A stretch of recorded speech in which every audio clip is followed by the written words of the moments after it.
What do you reckon you weigh right now? About 200. What?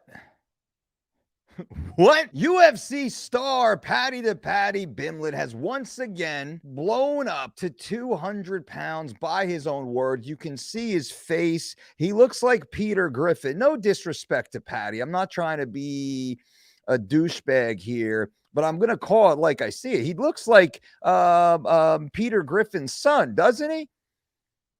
He's got that same shape. He's got the same coloring.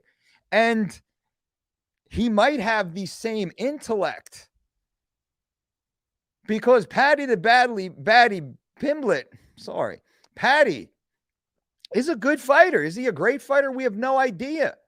We don't know yet. He's got 3 wins in the UFC, and that's a tough feat for anyone. But he hasn't beat anyone that you remember. Of the 3 people Paddy's fought, maybe you remember one name. You don't remember anybody else. You don't even remember those performances, really. All you remember is Paddy looking the way he looks right now, saying he weighs 200 pounds and bragging about overeating and indulging. The purpose of me ranting right here is the 4-time World MMA Trainer of the Year, Hall of Fame weight management coach. #1 best-selling author. I've worked with the world's greatest athletes for over 20 years, closer to 30 years right now if I'm going to age myself. So I'm speaking from the point of experience. When we see massive lapses in discipline, such as Paddy is showing right now, when we see massive 50-pound fluctuations in body mass multiple times per year, we know definitively what the end result will be: a shortened career. Shortened career. The athlete's ego peaks well before their athletic ability, and that's an unfortunate thing.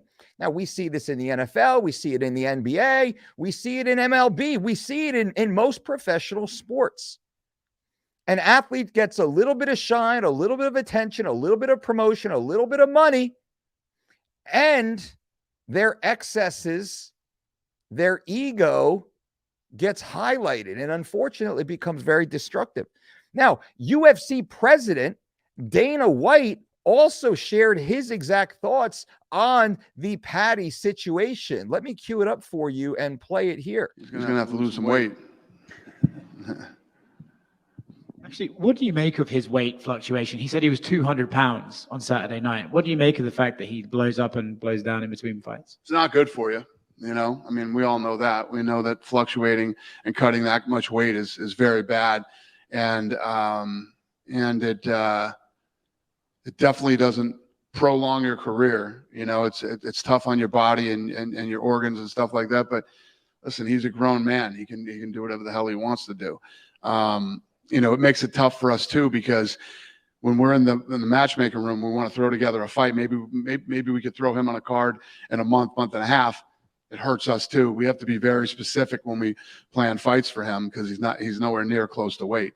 And what you don't want to do is put that kind of pressure on him to cut that much weight in that short amount of time. So do you ever have do you think you'll one day have a conversation with him about, like, okay, you're now getting older? That's none of my business, man. That's all up to him. You know, if this guy, you know, likes food, listen, he's preaching to the preacher over here. I like food too, so I get it. Get him on Fuck It Friday. Yeah, exactly. But yeah, no, that's totally up to him, man. It's his life, it's his career, it's his body. He can do whatever he wants. Well, Dana said it, and I agree with what he said.